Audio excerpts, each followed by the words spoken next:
and welcome back to my channel guys. This is your mentor Sayukta Singh and I hope कि आप अपनी preparation strong रख रहे होंगे because एक महीने बाकी है एनआईडी के लिए एंड 2 महीने बाकी है एनआईएफटी के लिए एंड अगेन 1.5 month के अप्रॉक्स बाकी है यूसीट के लिए.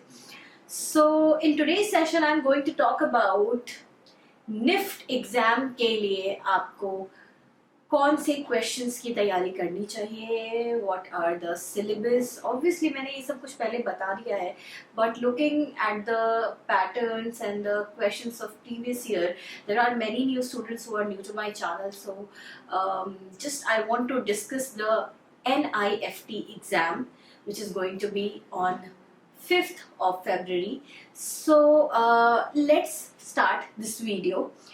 Before that, अगर आपने मेरा चैनल सब्सक्राइब नहीं किया है then please go and subscribe my channel, share it and like it, क्योंकि आपको इतने important sessions नहीं मिलेंगे.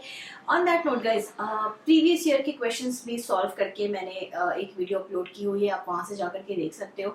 अगर आपने previous मेरे topics देखे हैं तो आपको पता होगा कि almost सारा syllabus आपको यहाँ पे मिलेगा. Still see these are the YouTube sessions, so 15-20 minute में हम topics आपके अकॉर्डिंग कवर तो करवा देते हैं, but obviously giving importance to the students like personally and जैसे posters हैं या futuristic designs हैं या compositions हैं, these topics are not like that कि 20 minutes में मैंने पढ़ा दिया और आपने पढ़ लिया. It needs practice. और obviously like there are students who are coming for crash course and there were students जिन्होंने पूरा ईयर क्लास लिया है, तो थोड़ा तो डिफरेंस होता है. मैं ये बिल्कुल नहीं कह रही कि आप घर पे बैठ के प्रैक्टिस नहीं कर सकते हो, मैंने भी किया है. मैंने अपना पूरा एग्जाम घर पे ही बैठ के तैयारी की है और क्रैक किया है. सो बहुत सारे ऐसे बच्चे होंगे जो कर सकते हैं, but still if you need any kind of assistance you can come and contact us on the number which is being flashed on the screen. And now let's get started with this session. So let me tell you one important tip guys. जैसे कि आपको पता होगा कि NIFT में जो 100 marks का gate का पेपर होता है, 50 मार्क्स उसमें इंग्लिश के होते हैं, जिसमें से 25 marks are for comprehension and then again 25 marks is for general English language. तो आप सबको पता है कि नेगेटिव मार्क्स होते हैं, 0.25 मार्क्स आपके कट हो जाते हैं अगर आप कोई भी क्वेश्चन को गलत करते हो. तो सबसे बड़ी गलती बच्चे क्या करते हैं कि जब उन्हें कोई क्वेश्चन नहीं समझ में आ रहा है वो स्ट्रेट अवे उस क्वेश्चन को स्किप कर देते हैं, छोड़ देते हैं अपने 0.25 मार्क्स बचाने के लिए. तो here I want to like remind you of one thing कि when you are doing the question wrong you are losing 0.25 marks, but when you are not attending the question you are losing 1 marks. And if you are attending that question, maybe अगर आपने तो का लगाया है and अगर वो सही हो जाता है, you are getting 1 marks too. So in that case my funda is please do not skip any question. आप गलत ही करो पर आप करो जरूर उस क्वेश्चन को, क्योंकि क्या पता वो सही हो जाए and you get 1 marks. And अगर आप एक क्वेश्चन गलत करते हो, आप 4 क्वेश्चंस गलत करते हो तो 0.25 मार्क्स ईच कट होते हैं और 1 नंबर तब कट होता है. और अगर आप उस क्वेश्चन को ही छोड़ देते हो तो ऐसे ऐसे आपके 4 मार्क्स चले जाते हैं पर क्वेश्चन. सो बेसिक फंडा इज कि do not like skip your questions. नहीं भी आ रहा है तो भी take a chance and do a tick mark. Now ये टेक अ चांस वाली बात मैथ्स वाले सेक्शन पे थोड़ी फिट नहीं बैठती है, but still I would just take a chance, क्योंकि कितने क्वेश्चंस होते हैं, 15 क्वेश्चंस होते हैं आपके मैथ्स में, इससे ज़्यादा तो नहीं होते. मे बी समटाइम्स 16 या मे बी समटाइम्स लाइक 17-18 भी होते हैं, बट 20 के ऊपर नहीं होते हैं. सो मैथ्स में थोड़ा चांस लेना बनता है, जीके में भी थोड़ा सा चांस लेना बनता है, because it's nothing like that कि आपको सारा का सारा क्वेश्चन आ रहा होगा जीके में. बट अगर आपने करंट अफेयर्स अच्छे से पढ़े हैं, अगर आपने जनरल जीके अच्छे से पढ़ा है, स्टैटिक जीके सही से पढ़ा है, अगर आपने डिज़ाइन बेस्ड जीके भी पढ़ा है, तो आपको 1 नंबर भी आपके नहीं कटेंगे. And like GK is something which is in your hand also. आप वही जीके आता है जो डिज़ाइन बेस्ड है, वही जीके आता है जो स्टैटिक जीके है, वही जीके आता है जो पॉलिटिक्स और आपके अवार्ड्स एंड स्पोर्ट्स पे बेस्ड होता है. तो ये तो मैं आपको जीके के बारे में बता रही थी, जो कि 15 क्वेश्चंस होते हैं. सबसे पहले हम इंग्लिश की बात करते हैं. नाउ कॉम्प्रीहेंशंस आपको पता है 25 मार्क्स के होते हैं, 5 क्वेश्चंस होते हैं, 4 ऑप्शंस होते हैं, आपको कोई एक टिक मार्क करना होता है. But as you all are knowing कि इस बार का एग्जाम आपका कंप्यूटर बेस्ड होने वाला है। सो यहाँ पे हो सकता है कि आपको जो कॉम्प्रिहेंशंस दिख रहा होगा, थोड़ी सी दिक्कत आपको हो सकती है कॉम्प्रिहेंशंस पढ़ करके एंड उसके बाद you are attending those questions, तो थोड़ी सी दिक्कत हो सकती है बिकॉज ऑब्वियसली जो फिजिकल पेपर होता है वहाँ पे आप बार बार पेपर्स को बैक कर सकते हो, फ्रंट में देख सकते हो, स्किप कर सकते हो, यहाँ पे भी कर सकते हो, बट अगेन आपको वो स्क्रीन मोड थोड़ा सा चेंज करना पड़ेगा, like scroll up scroll down करना पड़ेगा मे बी, या फिर पेज पलटने का ऑप्शन होगा वो करना पड़ेगा, तो थोड़ी तो दिक्कत होने वाली है। बट उस on that note I want to suggest you one thing कि please you can go and visit my website which is www.sayuktadesign.com and there you will find n number of GAT के mocks and वहाँ से आप इसकी practice कर सकते हो। Now comprehensions में क्या होता है कि जो आपके 4 questions होते हैं, sorry for this, जो आपके questions होते हैं, the first 2 questions they might be confusing अगर आपको meanings पता है, synonyms antonyms पता है, तो कुछ questions तो वहीं से होते हैं। Thirdly, there are questions, these questions, the 1 and the 2 and maybe third one, जो आपके first, second and third paragraph से ही होंगे। So एक टिप है comprehensions करने का और वो यही है कि आप पूरा comprehension एक बार में ना पढ़ो, आप अपना पहला question पढ़ो and then get back to the front first paragraph, then आप सेकंड क्वेश्चन पढ़ो, देखो वो सेकंड लाइन में, थर्ड लाइन में या फिर सेकंड पैराग्राफ में कहाँ पे आती है। अगर आप इस तरीके से अपने क्वेश्चंस को करते हो कॉम्प्रिहेंशंस में, देन ऑब्वियसली आपका एक मोरल बूस्ट होगा, आप कॉन्फिडेंट हो जाओगे, okay you are going right and आप टाइम को भी मैनेज कर पा रहे हो। नाउ आपको पता होगा कि 2 आवर्स का टाइम मिलता है गैट के लिए। सो सबसे पहले according to me which section you must attend first and that is English. English में सबसे ज़्यादा वेटेज है और सबसे ज़्यादा क्वेश्चंस भी हैं कॉम्प्रिहेंशंस में एंड आपके जनरल इंग्लिश में। और इंग्लिश इज़ समथिंग जो आप बचपन से पढ़ रहे हो एंड 9th-10th का ही इंग्लिश होता है, थोड़ा बहुत 11th का भी होता है। So English is the subject जहाँ पे आप बहुत अच्छा स्कोर कर सकते हो और सबसे ज़्यादा वेटेज भी उसी की है। तो according to me go for English first. And आपको मैं एक क्विक नोट दे देती हूँ कि इंग्लिश में आपके कौन कौन से टॉपिक्स आते हैं। So you get rearrangement, sentence completion, sentence improvement, spotting errors, synonyms and antonyms, spelling test, one word substitution, idioms and phrases, analogy, cloze test, your spelling test। ये आपके इंग्लिश का मेन टॉपिक है जो कि English language के under आता है, जो जिसके बेसिस पे आपके 25 क्वेश्चंस होते हैं। सो ये वो चैप्टर्स हैं जो आप लाइक 9-10 से करते आ रहे हो। सो मुझे ऐसा लगता है कि जिसका मैथ्स थोड़ा सा वीक है, आप में से बहुत सारे बच्चे होंगे जिनका मैथ्स थोड़ा सा वीक होगा, तो प्लीज़ आप इंग्लिश पे ध्यान दें। और अगर आपने इंग्लिश बहुत अच्छे से किया है तो फिर आपके चांसेस बढ़ जाते हैं, प्लीज़ इग्नोर दैट साउंड, तो आपके चांसेस बढ़ जाते हैं एक अच्छा रैंक स्कोर करने की। Now let's get back to our math section. So there are many students जिनका मैथ्स स्ट्रॉन्ग है, जो लाइक 9th-10th में भी स्ट्रॉन्ग था एंड उन्होंने अपना साइंस डिपार्टमेंट भी लिया। सो उनके लिए तो मैथ्स इतना डिफिकल्ट नहीं होगा बिकॉज जो लेवल होता है वो 9th-10th का ही होता है। बट देयर आर स्टूडेंट्स जिनका मैथ्स मीडियोकर है, मेरे टाइप के होंगे थोड़े, जिनका मैथ्स थोड़ा लाइक उतना अच्छा नहीं होगा, तो उनके लिए मैं यही बात कहना चाहूँगी कि इंग्लिश पे ध्यान दो सबसे पहले, और मैथ्स के आपके 15 क्वेश्चंस आते हैं। यस, एक चीज़ तो मैं बिल्कुल डिनाई नहीं करूँगी, अगर आपने मैथ्स भी बहुत अच्छे से किया है तो definitely you are going to get a very very good rank. Because क्या होता है कि इंग्लिश भी आप कर लेते हो, आप मैथ्स भी कर लेते हो, रीजनिंग भी ठीक ठाक कर लेते हो, जीके भी कर लेते हो, और कैट भी आपका अच्छा। देन ओनली जिनका ड्रीम है कि मुझे सिर्फ दिल्ली चाहिए, मुंबई चाहिए, तो उसके लिए आपको पता होना चाहिए कि आपका रैंक 300 बिलो आना चाहिए, तभी आपको मुंबई, दिल्ली या बैंगलोर मिलेगा। सो एक्सेप्शंस जिनके मैथ्स अच्छे हैं, प्लीज़ इतनी मेहनत करो कि आपका रैंक अच्छा आ जाए, बिकॉज बाकी चीज़ें भी आप बहुत अच्छे से मैनेज कर लोगे।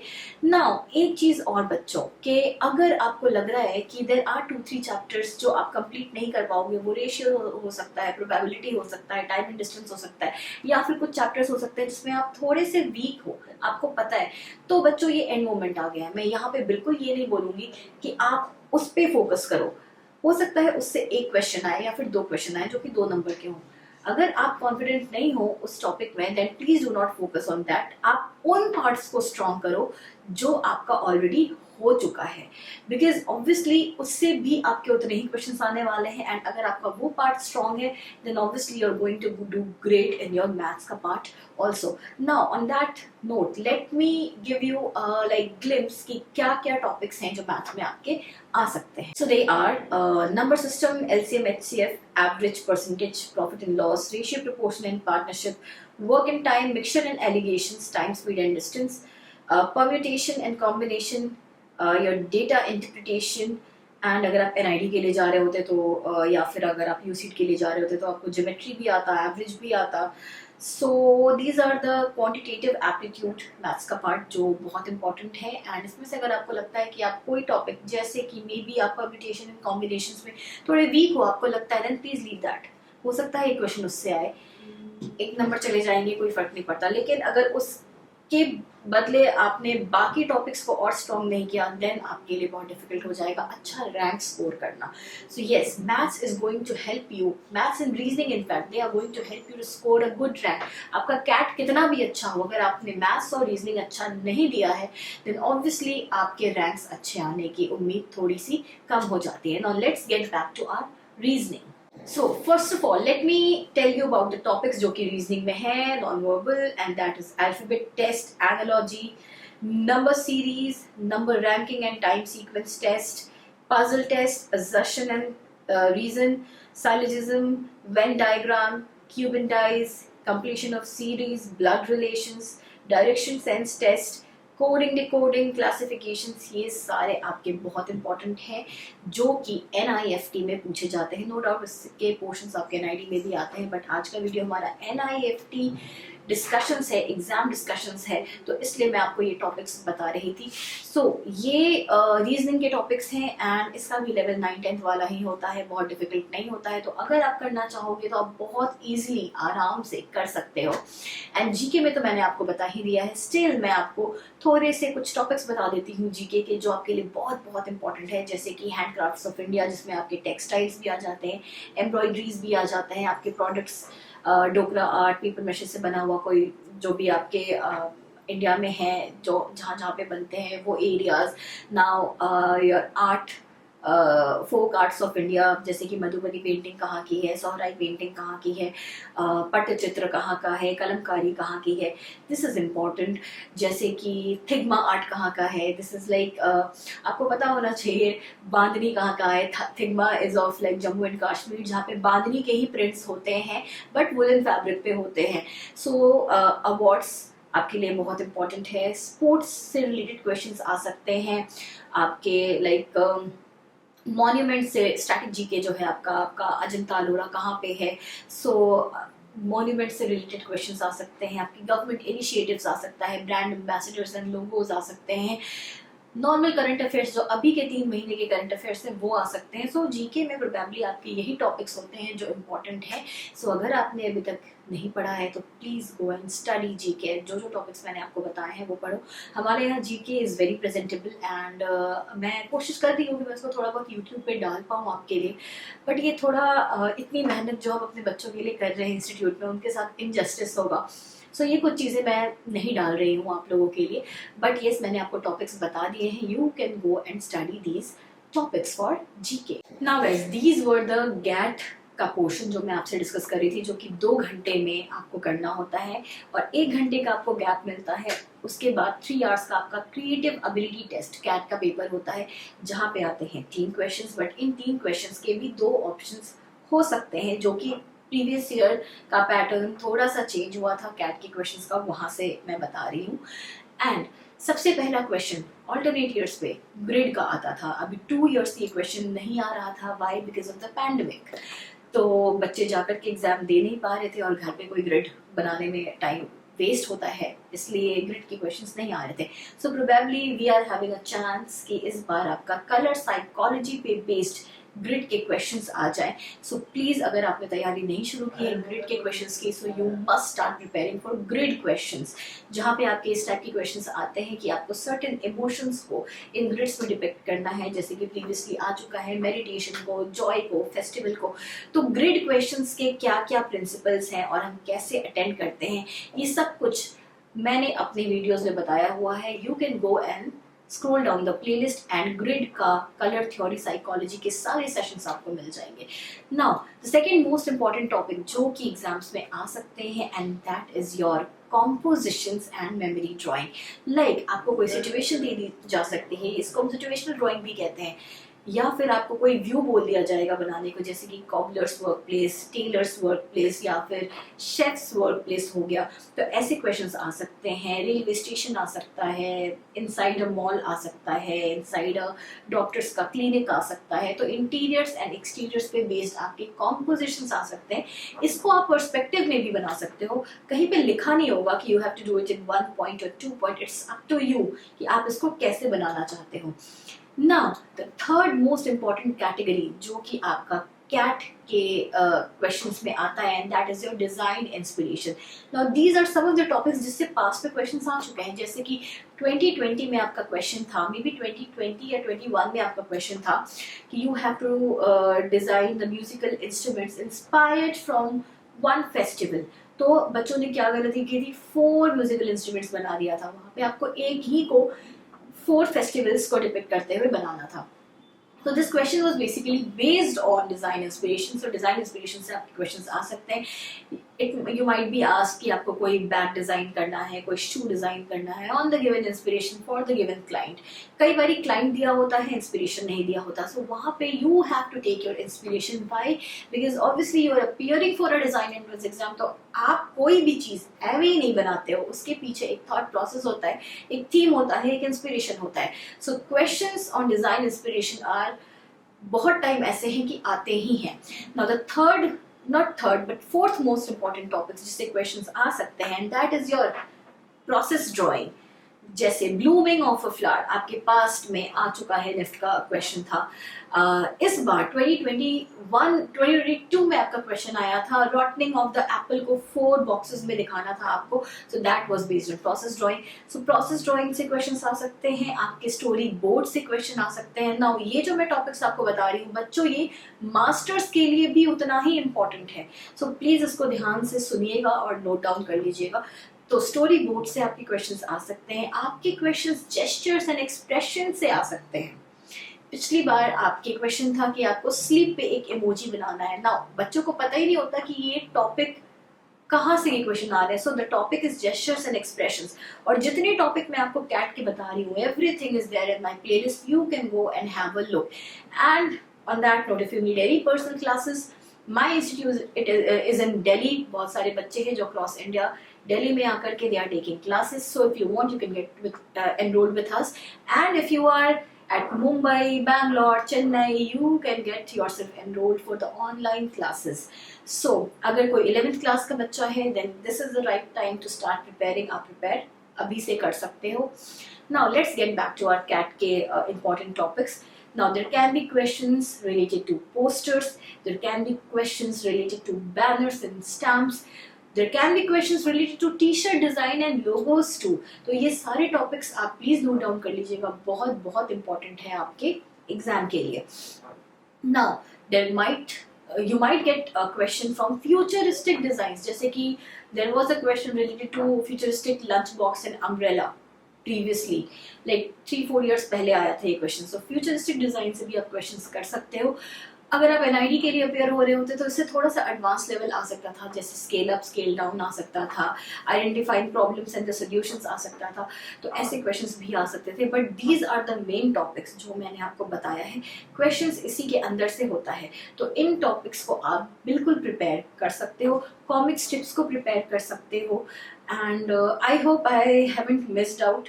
एंड यही सारे टॉपिक्स आपके लिए निफ्ट के लिए इम्पोर्टेंट है. सो ये जो एंड मूवमेंट है आपका 1.5 months का, प्लीज आप कमर कस लो और तैयारी शुरू कर सकते हो. अगर आपने तैयारी ऑलरेडी कर ली है, then get back with your revision schedules. So yes, this was your mentor Siyukta Singh, and I was discussing about GAT and CAT NIFT exam. So this whole video अगर आपने अभी यहाँ से ओपन किया है तो प्लीज पीछे जाओ और पूरा इस वीडियो को देखो. बहुत इंफॉर्मेटिव है और आपके लिए बहुत इंपॉर्टेंट है अगले 2 मंथ के प्रिपरेशंस के लिए.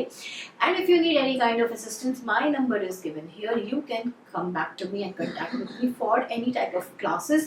Also, there is a form link in the description of the video. You can go and directly fill the form. Also, आप हमारा वेबसाइट www.sanyuktadesign.com भी विजिट कर सकते हो. वहाँ पे भी आपको हमारे इंस्टीट्यूट के बारे में एंड जितनी भी इंफॉर्मेशन आपको related to any design colleges चाहिए वहाँ से आपको मिल जाएगा. एंड गाइज, अगर कोई स्टूडेंट ऐसा भी है जिसको प्राइवेट कॉलेजेस में अप्रोच करना है and they want to be in Delhi only or they want to be in Mumbai only, then they can get connected with us also. We will definitely help you in that. So that's all. I hope this video was informative for you, and if you have any kind of doubt you can get back to me in the comment section. Also, you can ping me on my Instagram, which is @SSDesignHouse. I'll be happy to help you. Till then, take care. Bye bye.